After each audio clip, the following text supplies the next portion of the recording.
Really, it's bad. Yeah. Yeah, very bad. 14 minutes past 8. Now, over the last few weeks, we've been following the story of twins Harry and Harley Crane, who are thought to be Britain's most premature babies to have survived. Yeah, they spent the first 5 months of their lives in intensive care. They needed a series of operations, but the brilliant news is they're now both finally back home with their mum and dad, and Graham Satchell has been catching up with them all.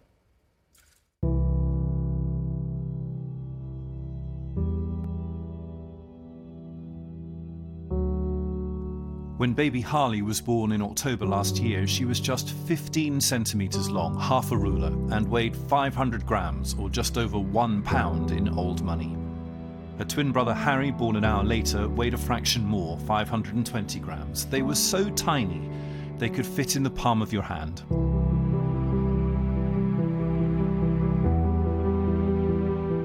Harley and Harry's mum and dad, Jade and Steve, will remember forever the moment Jade went into labour early, very early, at 22 weeks and 5 days. I remember you looked at me and said, didn't you, that this could be the worst day of our lives. I corrected myself as I was saying it. I remember saying this, I was thinking this is going to be the worst day of our lives. And as I was saying that, I corrected myself, said this could be the worst day of our lives. And he said it could also be the best. And here we are, you know, defied all the odds. Babies aren't normally considered viable until 24 weeks. So when Harley was born, expectations were low. Then something remarkable happened. Harley cried as almost a defiant, I'm here. And of course then we jumped, well, I jumped in the air, you couldn't. Because it was a sign of life and everything absolutely kicked in, and the support and the expertise in that room of in particular a few individuals, doctors and nurses that came with us on that journey from that point, saved their lives. The twins spent 140 days in intensive care and had a series of operations on almost all their major organs. Before one operation, Jade and Steve were told to say goodbye. We quickly arranged a christening because of our beliefs, and it felt like a funeral. That was the worst point for me. That was the lowest point. It was a very long time before we had what you would say a decent day or an optimistic good day. Yeah, where we weren't told, look, they're still very much in the woods. And 10 weeks, I think, of 10 weeks of being told, look, it's probably not going to work out very well. After almost 4 months in intensive care, Jade and Steve were able to bring their babies home. At 22 weeks and 5 days, Harley and Harry are the most premature twins to survive in the UK and thought to be the third most premature in the world. It definitely feels like a miracle. It definitely does. I think these miracles are happening more often now. I think things are changing, but absolutely. And not just that they survived birth, and it's everything on this journey since that they just seem to be reacting strongly to and winning the small battles. Yeah. The war's not won yet, but the battle, everything that's been thrown at them, they seem to be able to recover from and overcome. Yeah.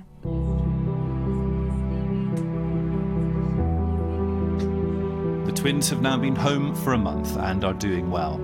Babies born before 24 weeks are very likely to have developmental problems, but Jade says they should still be given every chance. I always used to say, well, can they feel, will they be able to feel love?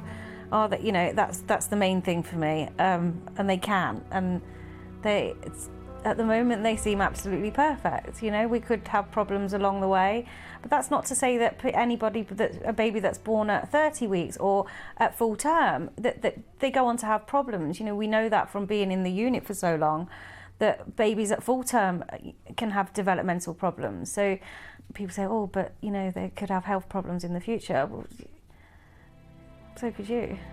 5 weeks at home. How are you feeling, Harry and Harley? Okay. You all right, Harry? Yes. And Harley? Hello?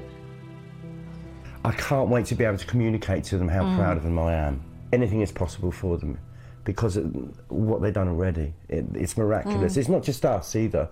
doctors are amazed by what they're doing. The specialists in there, They can't believe they it. can't believe their it. development. It seems just miraculous. They give me my strength. I'm so proud of them. They're just true fighters, and yeah, I'm just so proud of them, and I can't wait, like Steve, I can't wait to be able to tell them their story and How proud show we are. them and how proud we are. Jade and Steve had IVF treatment for 11 years before they were successful. It's been a long fight to get this far, but they're now relishing the journey ahead. Graham Satchell, BBC News. The cuteness. Oh, They're so cute, aren't isn't they? that great? And Yeah. I love when she said, I can't wait to tell them their story. I know. What a bedtime story that's going to be. That's lovely to hear from the whole family. Thanks for sharing that story with us here on Breakfast. We're joined now by Dr. Chris Dewhurst, who is a consultant neonatologist in Liverpool. Lovely to see you, Chris. Good morning. How amazing to see those children finally home after such a traumatic few months. What will the next few months be like for them? So it is amazing, isn't it? And to see such tiny babies make it home and to see a family now all together. It's a really challenging time when you have a preterm baby, and even when you make it home, there's still a lot of challenges ahead. So the family will have regular appointments, they'll have physio appointments, they'll be seeing occupational therapists and doctors who'll be monitoring their progress and see how they develop. But what we do know is if you're born even at this really, really early gestational age at 22 weeks and you do make it home, around about 2 in 3 of those babies, so more likely than not, you won't have major severe disabilities as you grow older. So the likelihood is that they will grow up and have a reasonable to good quality of life with their family. Just look at them there.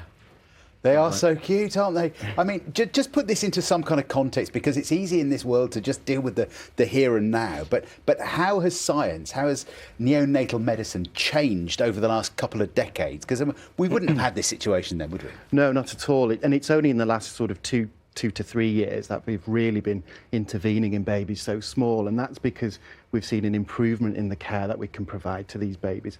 So if we go back to the sort of 1990s, we saw some huge leap forwards in neonatal medicine, and that was the administration of steroids to mothers who were about to go into preterm labour, and also in putting some very special medicine into their lungs called surfactant.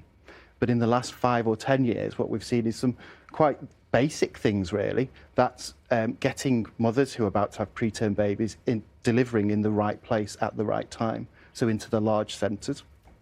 Whether it's the expertise and the kit. And I heard them talk about the doctors in the room and the nurses in the room and how they went on them with that journey, and that the parents will describe it as a journey.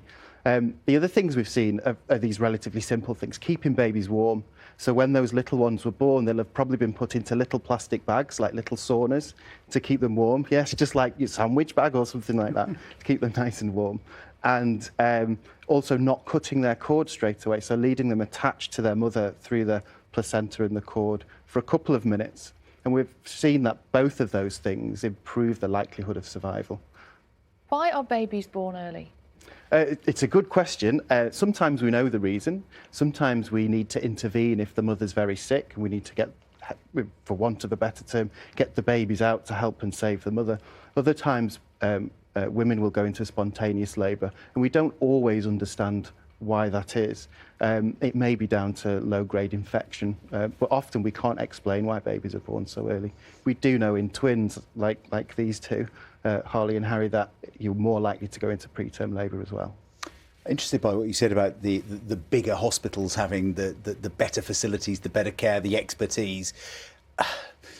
If you don't live near a bigger hospital, if you live in a more remote area, does that mean you're at a distinct disadvantage here? Well, no, what we've seen with the setting up of neonatal networks is we try and transfer the babies, or transfer the mothers, should I say, before the babies are born, so that the mothers can then deliver. And we're seeing high rates of preterm babies. 80–90% of babies are now born in these large centres. Okay. And what's it like for you? You've been doing this for about 20 years now. What's it like for you when you look after a premature baby and then years later you meet them? Does that ever happen? It's lovely. Yeah, it does happen. It's happened a few times recently. Last week I was at a party where there was an ex-preterm baby there with her mother. And there was once I was swimming in the swimming pool with my family, and I wear glasses so I don't see very well, and this lady just jumped and gave me a big hug because I'd looked after the baby.